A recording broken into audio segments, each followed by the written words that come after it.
Ito ang ating puso, isa sa mga major organs ng ating katawan. Napabilang ito sa mga major organs dahil kapag wala ito ay tiyak na hindi tayo mabubuhay. Pero paano nga ba ito gumagana?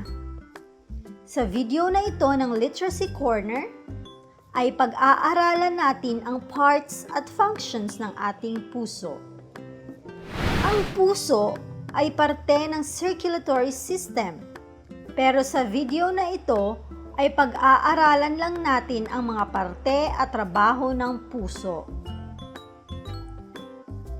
Unahin nating pag-usapan ang lokasyon nito. Ito ay hindi nakalagay sa kaliwang bahagi ng ating dibdib. To be exact, ito ay nasa bandang gitna ng ating dibdib, bahagyang nakatutok sa kaliwa, sa gitna ng dalawang baga at sa likod ng ating breastbone na parte ng ribcage. Ngayong alam na natin ang lokasyon ng puso, pag-usapan naman natin ang mga parts nito. Ito ay may madaming parts na madali lang tandaan gaya ng right atrium, left atrium, right ventricle, left ventricle, superior vena cava, inferior vena cava, ascending aorta, descending aorta, pulmonary veins, pulmonary arteries, tricuspid valve, pulmonary valve, mitral valve, at aortic valve. Ngayong alam na natin ang mga parts ng puso, pag-usapan naman natin ang function nito. Ito ay may nag-iisang function lang, at ito ay ang pag-pump ng dugo papunta sa ibang parte ng katawan at pabalik sa puso. Again, nagpa-pump ito ng dugo palabas at pabalik. Pero ang tanong, bakit nga ba kailangan na ma-pump ang dugo natin? Para masagot ito, atin munang pag-usapan kung ano ang meron sa dugo natin. Ang ating dugo ang siyang nagdadala ng nutrients at oxygen. Ang ating dugo din ang nagdadala ng carbon dioxide papunta sa ating lungs. Pag-uusapan natin ng mas malalim pa ang tungkol sa dugo sa ibang video. Ngayon, kung hindi magpa-pump ang ating puso, hindi din makakadaloy ang ating dugo.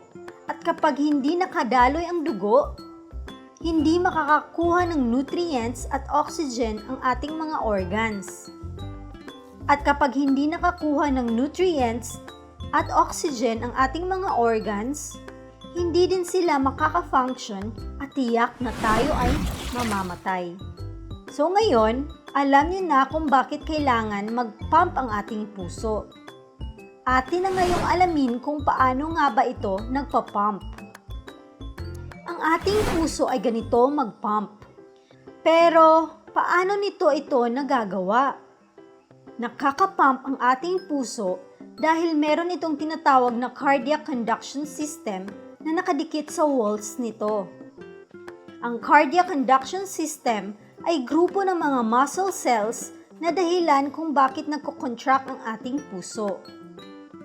Ang mga bahagi ng system na ito ay ang mga sinoatrial node o SA node, atrioventricular node o AV node, atrioventricular bundle o bundle of His, right at left bundle branches, at Purkinje fibers. So, ang trabaho ng cardiac conduction system ay ipakontract ang ating puso systematically. Systematic kasi hindi sabay nagko-contract ang mga parts. Tingnan natin to. Nagsisimula ang lahat sa SA node.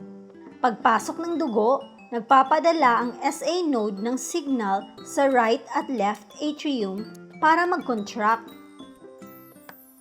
Pagkatapos ng pag-contract ng atria, napupunta naman ang signal papunta sa AV node, bundle of His, right at left bundle branches, at finally sa Purkinje fibers, dahilan para mag-contract ang right at left ventricle. Ang proseso na ito ay paulit-ulit lang na gagawin ng cardiac conduction system. Ating makikita na hindi sabay na nagko-contract ang atria at ang ventricles. Nauunang mag-contract ang atria bago ang ventricles. Ito ay dahil may delay ang signal na pinapadala mula sa AV node papunta sa Purkinje fibers. Sinisigurado ng AV node na ang lahat ng dugo sa atria ay napunta na sa ventricles bago mag-contract ang ventricles. Specifically, mayroong 120 to 200 milliseconds na delay bago mag-contract ang mga ventricles pagkatapos mag-contract ng atria. Kapag kasi sabay nag-contract ang atria at ventricles, hindi uusad ang dugo sa tamang direksyon o mag-aatras abante lang ito. Pag-uusapan natin ang tamang pagdaloy ng dugo mamaya. Yung nakikita nating parang sumasayaw na line na ipinapalabas sa movies tuwing may nao-ospital ay ito yon. Nadidetect ang process ng pag-send ng signal na ito ng EKG machine dahil isa itong electrical signal. Cool, di ba? Ngayon, kung inyong mapapansin, sa bawat pag-contract ng atria at ventricles, ay nagbubukas at nagsasarado naman ang mga valves. Ang mga valves ay nagbubukas para makapasok ang dugo at nagsasarado para ma-push ang dugo sa next part. Ang naririnig nating beats kapag pinakinggan natin ang ating puso, gaya nito, ay actually ang pagbubukas at pagsarado ng mga valves. Amazing, di ba? Ngayon, tingnan naman natin kung paano naglalakbay ang ating dugo o ang blood flow nito. Magsimula tayo sa pagpasok ng non-oxygenated blood sa dalawang malalaking veins na superior vena cava at inferior vena cava. Ang non-oxygenated blood ay dugo na wala ng oxygen. Ang lahat ng non-oxygenated blood sa upper body natin ay sa superior vena cava dumadaan. At sa inferior vena cava naman dumadaan ang non-oxygenated blood mula sa lower body natin. Pagpasok ng non-oxygenated blood sa superior at inferior vena cava, napupunta naman ito sa right atrium.